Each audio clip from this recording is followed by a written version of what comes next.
compañeros y compañeras, en el día de hoy le vamos a hablar sobre la geología estructural. Mi grupo está conformado por... Mi nombre es José Armando Andrade. Mi nombre es Sebastián Moncada Guerrero.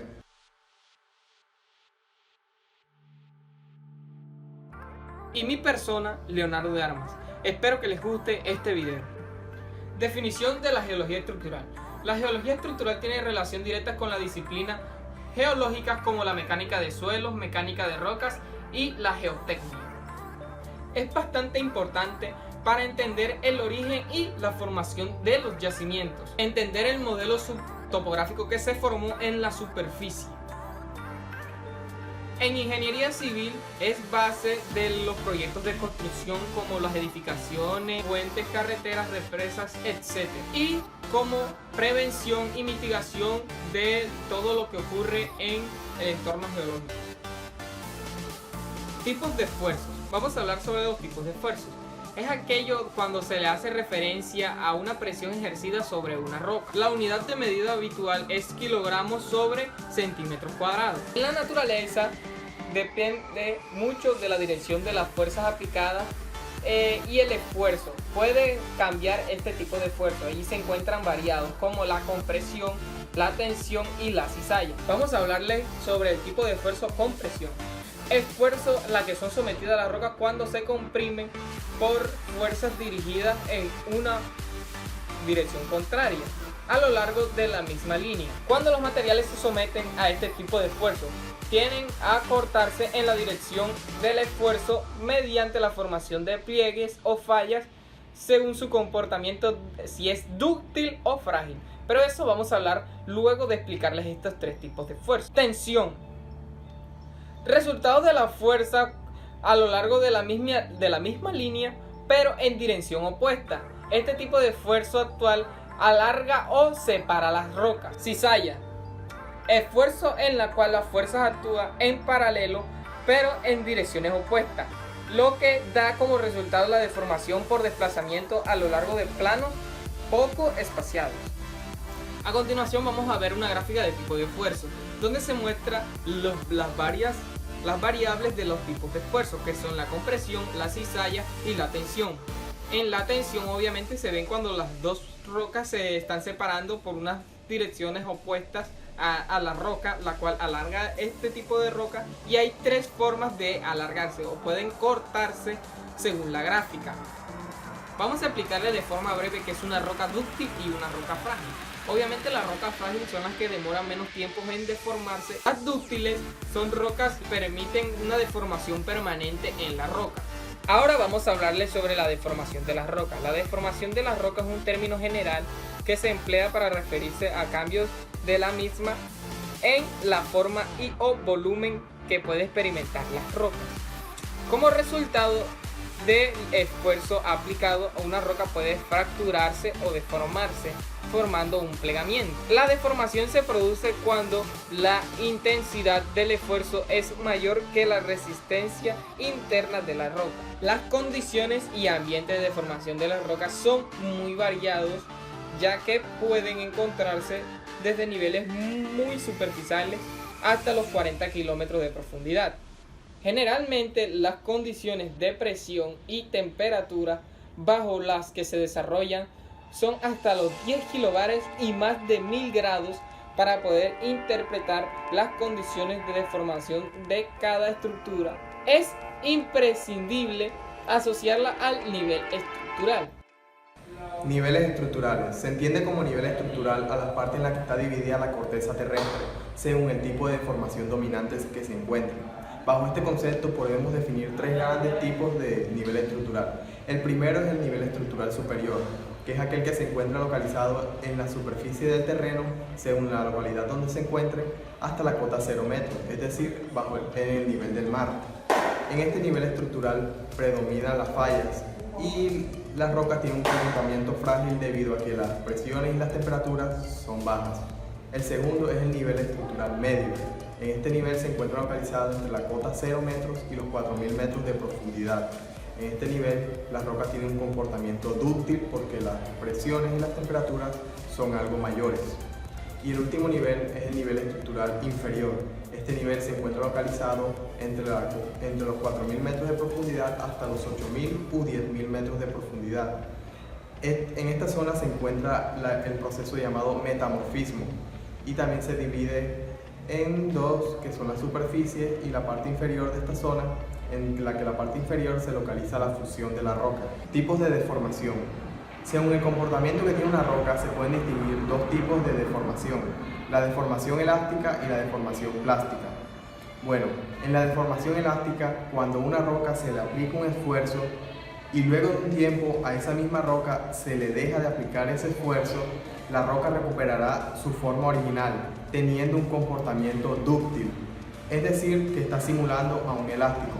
Por otro lado, en la deformación plástica existe algo llamado límite de elasticidad, en la cual cuando a la roca se le aplica un esfuerzo y se supera dicho límite, la roca se fracturará, teniendo un cambio en su estructura irreversible o permanente, por lo cual dicha roca ya no podrá volver a su forma original. Deformación frágil. Un material tiene un comportamiento frágil cuando éste se rompe fracturándose bruscamente al ser sometido a un esfuerzo. En el estudio de la roca, cuando hablamos de deformación frágil, nos referimos a dos tipos de forma en el cual pueden fracturarse los materiales, que es en forma de diaclasa y en forma de fallas. Deformación frágil. Cuando hablamos de forma de diaclasa, nos referimos a los planos de fractura en los cuales los desplazamientos de los bloques son nulos, es decir, no se produce ningún desplazamiento a ambos lados de ella.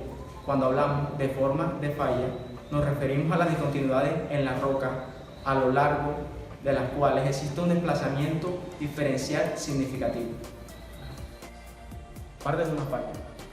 Las fallas se visualizan como planos o superficies que dividen una porción de un terreno desplazándose una con respecto a la otra.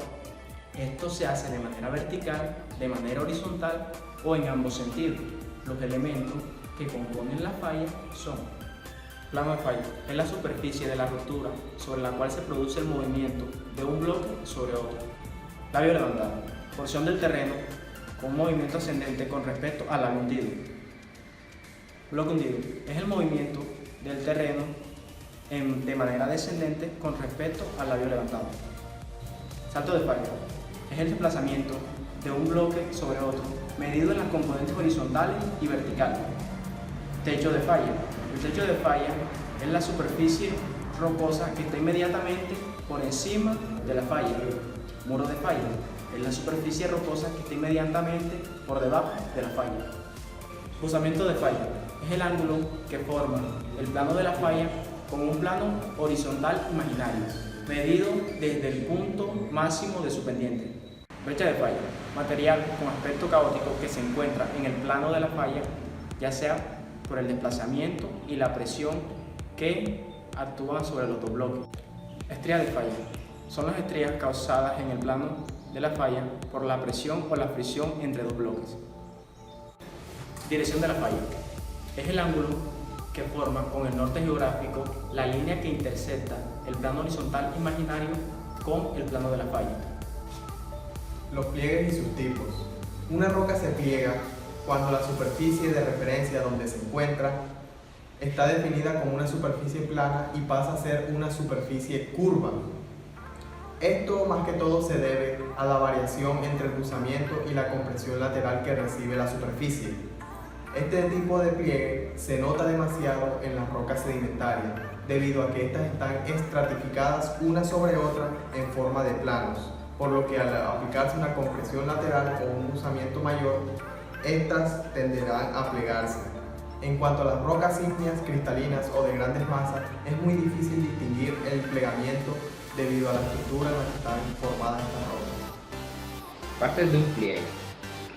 Las partes de los pliegues que pueden identificarse y nos permiten definirlos e identificarlos son: líneas de cresta, que son las curvas que unen los puntos más elevados de la superficie curvada; línea de valle, que son las curvas que unen los puntos más bajos de la superficie curvada; flanco, que es cada uno de los lados de los pliegues; eje, es el lugar de los puntos de la curvatura máxima; plano axial, es la superficie que contiene los ejes de los pliegues de varios estratos; Inmersión es el ángulo que forma una línea o eje del pliegue con un plano horizontal medido sobre un plano vertical que contenga esa misma línea. Dirección y buzamiento de un pliegue. Dirección. Este concepto se refiere al ángulo que forma con el norte geográfico la línea que resulta desde la intersección de un plano horizontal imaginario con la capa, estrato o estructura que se estudie. Y el buzamiento se define como el ángulo que forma la capa o estructura estudiada con un plano horizontal imaginario medido en la línea de máxima pendiente de la capa. El sentido del buzamiento de un plano es el ángulo que forma la proyección de la línea de máxima pendiente en un plano horizontal con el norte geográfico. Clasificación y tipos de pliegue. Existen dos tipos de pliegue que pueden clasificarse en dos, los cuales son anticlinal y sinclinal. El anticlinal es un pliegue arqueado o con la convexidad ascendente en el que los materiales más antiguos se localizan en el núcleo. Y el sinclinal es un pliegue arqueado o con la convexidad descendente en el que los materiales más modernos se localizan en el núcleo. Anticlinales y sinclinales suelen sucederse en el espacio y tienen planos axiales que dividen los pliegues en dos mitades, cada una de los cuales es un plano. Estas estructuras son ondulaciones de los estados que no tienen por qué visualizarse como ondulaciones del terreno, haciendo los pliegues de acuerdo al plano axial. Existen diferentes clasificaciones que emplean criterios distintos para denominar los pliegues. La clasificación que se presenta en esta apartado es una de las más claras y tiene en cuenta la inclinación del plano axial. Pliegue recto es cuando la superficie del plano axial es vertical. Pliegue inclinado es cuando la superficie axial está inclinada. En este caso los flancos no tienen necesariamente el mismo buzamiento. Pliegue templado es cuando el plano axial es horizontal y pliegue en abanico es cuando tiene dos direcciones opuestas con planos axiales que se abren en forma de abanico. Mecanismo de plegamiento. Para poder entender los mecanismos de plegamiento debemos recurrir a las tectónicas de placas. Los movimientos de placas litosféricas con bordes constructivos y destructivos son los responsables de la mayor parte del proceso de plegamiento que se da en la corteza terrestre. Estos conceptos tienen relación con la tectónica de placas y a continuación les hablaré sobre los bordes constructivos y destructivos que con plegamiento o fracturación son los dominantes. Divergentes son los bordes donde las placas se separan y producen un ascenso de materiales desde el punto del manto para crear un nuevo suelo oceánico. Pueden encontrarse sobre la corteza oceánica o continental en relación con la deformación de materiales. Tiene mayor importancia los que inician bajo corteza continental, creando los rifts o valles de rift. Ahora les hablaré sobre los bordes convergentes.